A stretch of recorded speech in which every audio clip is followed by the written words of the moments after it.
Hey everyone, I'm Trevor, and today we're going to share with you the rides that Disneyland does better than Walt Disney World. So let's get going.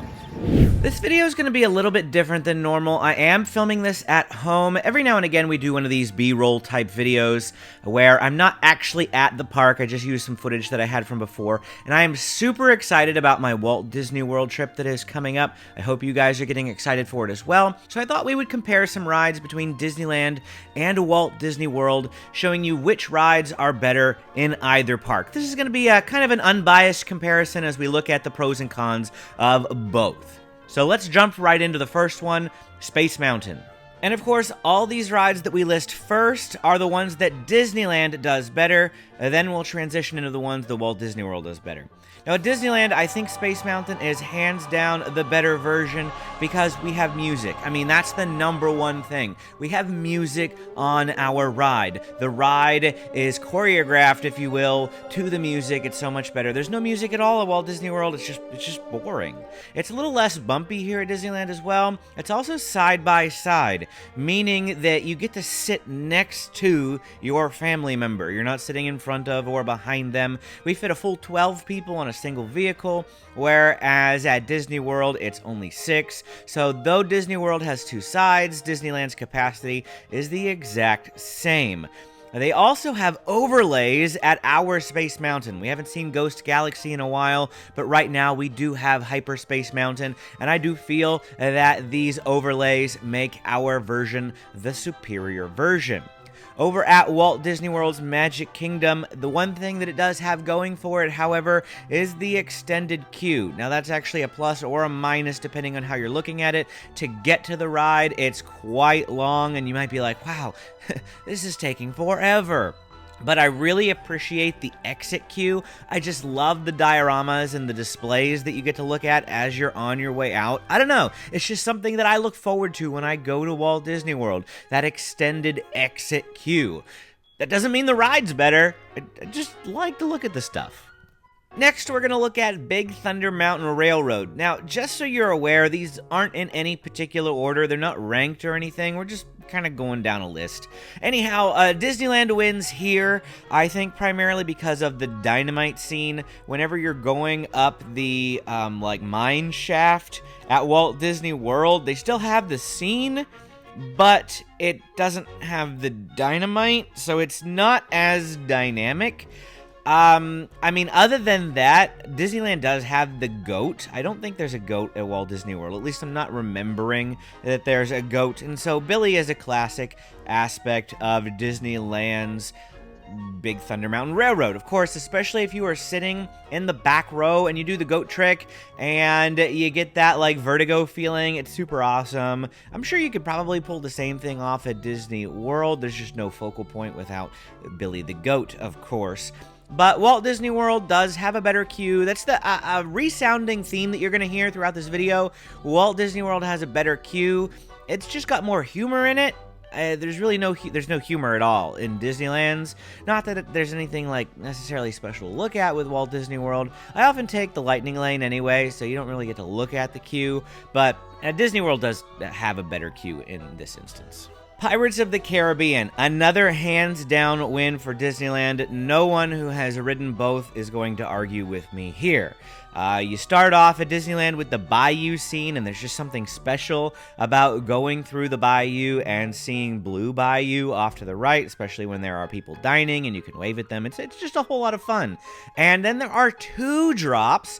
Additionally, ours is just longer. Now, it's been a while since I've rode Walt Disney Worlds, so I don't exactly remember how it's longer, but I do remember that the entire first, opening scene before you get to the Black Pearl and that, fight scene that goes on at Tortuga and things like that, that whole area is completely unique to Disneyland. I'm pretty sure you drop straight down into the boat pirate fight scene at Walt Disney World. And so, yeah, Disneyland is just better. It's longer. It's got 2 drops. That's all I can say for that. Oh, and you get to ride up the elevator shaft at the end. Not really an elevator shaft, but the lift hill At Disney World, they kick you out before the boat goes back up the lift hill. So yeah, Disneyland's is better, hands down.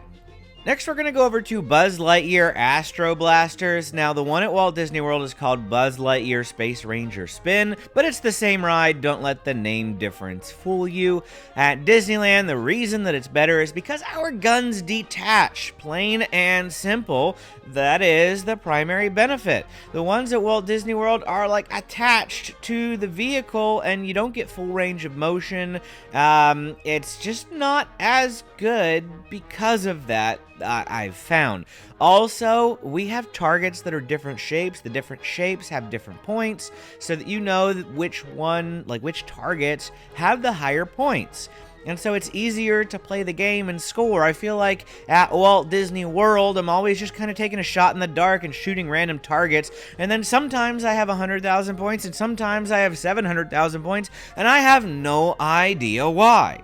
At least at Disneyland, I know because I've, focused on the high-power targets, especially the little hidden target on Zurg's chest plate. Don't know if Disney World has that. I'm going to have to be looking out for it on this next trip. That's coming up in less than a month. We are at 24 days as of the time of this filming. Let's talk about It's a Small World.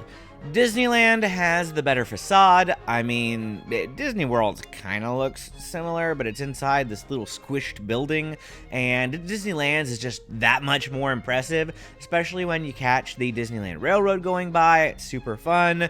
And at Christmas time, when ours gets all lit up with the Christmas lights, I mean, it is impressive. Our It's a Small World is so much better. We also do projections on the side of It's a Small World. I think I have footage of that. It was a Encanto, like We Don't Talk About Bruno thing whenever I saw it, but they can do projections on It's a Small World, so that's pretty neat too for the Disneyland version.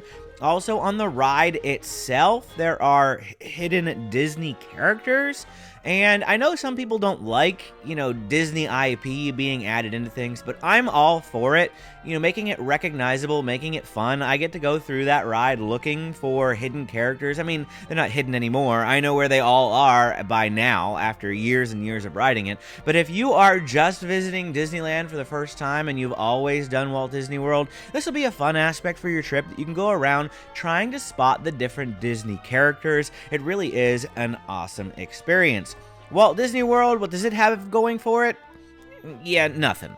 I almost forgot. In addition to the Christmas lights on It's a Small World, we get a full-on overlay called It's a Small World Holiday, which totally changes up the inside and is just a really fun, awesome Christmas version. Over at Autopia, I don't really have a whole lot to say about this, except that I like Disneyland's ambiance on this ride better than Walt Disney World. There isn't much to say outside of trees are better than concrete. I know Disney World's theme is a speedway, but because of that, it's lacking the charm of Disneyland. So, I don't know. That's just all I have to say. It's a bit of a stretch to put these next two rides on the list because Disney World doesn't have the exact attraction, but both of these do share the same ride system. So Indiana Jones to start. Disneyland has a better theme for the track system, of course. We have Indiana Jones. Walt Disney World's is Dinosaur. And Dinosaur is not the favorite ride at Animal Kingdom. In fact, it's probably like the least favorite ride at Animal Kingdom. About the only thing Walt Disney World has going for it is the dinosaur aspect, because, who doesn't love dinosaurs? But over at Disneyland, the Indiana Jones theme is definitely the better theme. We have awesome music. It's John Williams. I mean, come on. Who doesn't love the Indiana Jones soundtrack? We have better visuals. I mean, you can't even see anything. A dinosaur. It's like pitch black the whole ride. At least at Disneyland's Indiana Jones, you've got tons of stuff to look at throughout the entire ride. And it's not quite as bumpy. I mean, but it's still bumpy. But I don't know. There's just something about it. It doesn't feel as bumpy. Maybe it's just because it's not in the dark. And when it's pitch black, the bumps feel worse. I don't know. Maybe I'm stretching here. And then, of course, I'm also talking about Radiator Springs Racers versus Test Track. Test Track at Walt Disney World's Epcot. The only thing it has going for it is the ability to create your own car. And I mean, that is a pretty cool aspect. It's a way to make the queue not as bad because, you know, your mind is off on, you know, something else while you're creating this car. So you're not focusing on the fact that you're waiting in a really long line. Now, Disneyland does have a pretty neat queue in that it's a Cars-themed queue. And, of course, that's the primary thing that we have going for us with Radiator Springs Racers is the Cars theme. The second thing that it has going for it is the Cars theme. And the third thing that it has going for it, yeah, it's the Cars theme. At the end, you also get to race. I mean, that's pretty cool that you're racing another vehicle, so the vehicles are side by side. It's not just like you only. Disney World does kind of have that race aspect in that you are racing your created virtual car against other virtual cars. But I find that it's really not as exciting as they wanted it to be. I don't know. Anyhow, Radiator Springs Racers, hands down the best ride. In fact, Radiator Springs Racers is the best ride at all of Disney California Adventure, and some would say at all of the Disneyland Resort. Now let's talk about some rides that are kind of equal, and you can go either way. First up is Haunted Mansion. Now, Disneyland gets the Nightmare Before Christmas overlay, and it's really, really popular. I mean, Haunted Mansion, most people love Haunted Mansion, but for the, 4 months of the year that it is the Nightmare Before Christmas overlay, the Haunted Mansion Holiday, it is way more popular than any other time of year. I know people that hate this overlay, though, but I am going to say that it pretty much gets a plus here because of that. Now, we used to be better. I would say that Disneyland used to be better when we had the Hatbox Ghost and Disney World didn't. But Disney World now has the Hatbox Ghost, and because they have a better queue and they have a longer ride with some extended scenes, now it makes it so that Walt Disney World, I feel like, does get the W here. But again, they don't get that overlay, so it can go either way depending on how you look at it. Guardians of the Galaxy Mission Breakout. We're going to compare this to the Hollywood Tower Hotel, the Twilight Zone Tower of Terror. Now, Disneyland gets a Guardians of the Galaxy theme, which makes this a fun and engaging experience. We also have music on our ride, and I feel like whenever there's music to a ride, that makes it a whole lot better. There's also some humor, like during the transitional scenes while you're dropping, there's some fun humor that you can occasionally come across while you're watching. The scenes shuffle, you don't get the same scenes every single time. I guess that also makes it a more enjoyable experience that you never know exactly what you're gonna get. You know, it's like a box of chocolates. But at Walt Disney World, the one thing that they have going for them here is that the elevator leaves the shaft. That is pretty cool. That is an awesome change and like a different sort of feel at Walt Disney World and to Disneyland. But because of that, I also find that it breaks a lot more often at Walt Disney World. And so they, like, if they're down to one elevator shaft, the line gets super long. We're talking like 120 minutes.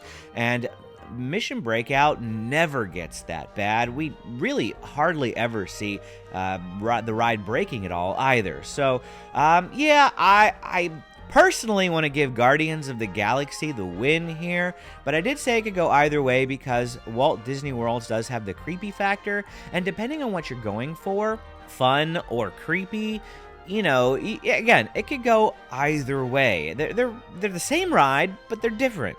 Now we're going to talk about rides that I feel that Disney World does better than Disneyland, and we're going to start off with Dumbo. Of course, Disneyland, what does it have going for it? Yeah, absolutely nothing. Walt Disney World gets the easy win here because there are 2 rides. That means that they can put people on that much faster. They've got 2 individual Dumbo rides. They're not different or anything, but they also have that huge immersive play area while you wait. Now, I don't think my kids have ever really gone in there because we've always lightning laned this and we get called right away. But if you are standbying, I don't even think I have any footage of it, but they have this massive, awesome play area right between the 2 rides. And yeah, it's just an easy win for Walt Disney World. One of my favorite rides at both Disneyland and Walt Disney World is Jungle Cruise, and Walt Disney World gets the win here pretty easily. Now, while Disneyland might have a slightly better queue, Walt Disney World just has a longer ride experience. They have that extra scene where you go inside that temple, and I don't know, that inside scene just makes all the difference to me. Magic Kingdom also has the Jingle Cruise. Now, Disneyland used to have it as well, but they got rid of it quite a few years ago before I was even vlogging, so I don't even have any footage of it. Magic Kingdom still has it from what I understand, but Disneyland hasn't seen it in a while, so that pretty much gives Magic Kingdom the automatic win since they get the special overlay. I wish it would come back to Disneyland. I miss it so much. Next, we're moving on to the Seas with Nemo and Friends. Yes, I know we don't have a Seas with Nemo and Friends at Disneyland, but we do have the Finding Nemo submarine voyage. And Disneyland's plus here is, well, that you get a submarine. That's pretty cool, right? Or not. I know a lot of people hate the submarine. It's cramped, it's dark, and if you're sitting next to somebody with bad BO, it's also kind of smelly. But, I mean, it is cool in that you get to go down into a submarine and look out this little porthole. But for Walt Disney World, I think that the Omni Mover system is a lot better because that means that you get on the ride faster. In fact, at Walt Disney World, there's hardly ever a line. But at Disneyland, you're looking at like a 20 to 30 minute wait on average. It can be longer. It's a little slow loading. So Disney World, definitely better with the Omni Mover system. It's also got the second largest aquarium tank in the United States at the end of the ride, which is pretty awesome. And it's got music, you know, the Big Blue World. So that's pretty fun. Also, the scenes are just easier to see as you're going along the ride because when you're looking out that little porthole for Nemo and Friends, and they for some reason, they always blow these bubbles up in front of the porthole. And I guess it's to make it like, you know, look like you're in a submarine or whatever, but I just find that it makes it really hard to see. So yeah, I don't like the bubbles. I don't like the submarine. Yeah, well, Walt Disney World, for me, easy win here. Just personal opinion. And these last little bit of things here, these aren't necessarily better rides. I feel like the rides are pretty similar. There might be some small differences, but we are talking about rides where the ride is the same, but the queue is way better. Starting off with Disneyland, Mickey and Minnie's Runaway Railway has a much better queue than Walt Disney World. Now, that's because at Disney's Hollywood Studios, they retrofitted and repurposed the Chinese theater and just kind of made it work with Mickey and Minnie's Runaway Railway. However, at Disneyland, they were able to create something completely new. And so the queue was able to be that much more interesting to look at since they, you know, built it from scratch, of course. But generally speaking, all the rides on this portion of the list are going to go to Walt Disney World, which first up we have the Little Mermaid, Ariel's Undersea Adventure. And most of this comes because Walt Disney World just has so much more space than Disneyland. So their queues are a lot longer, they're better looking, they're better themed. It's just a whole lot better at Walt Disney World. I love the look of Ariel's Undersea Adventure. Of course, then we move over to the Many Adventures of Winnie the Pooh. And while the queue is, you know, you could go either way here. Disneyland's queue, some people say it has much more of a 100-acre wood sort of a feel. But at Walt Disney World, it's interactive. And I feel that anytime you make a queue interactive, you've got a huge win in my book because it helps you avoid like thinking about the wait when your mind is focused on the interactive elements. So I give the win to Walt Disney World here.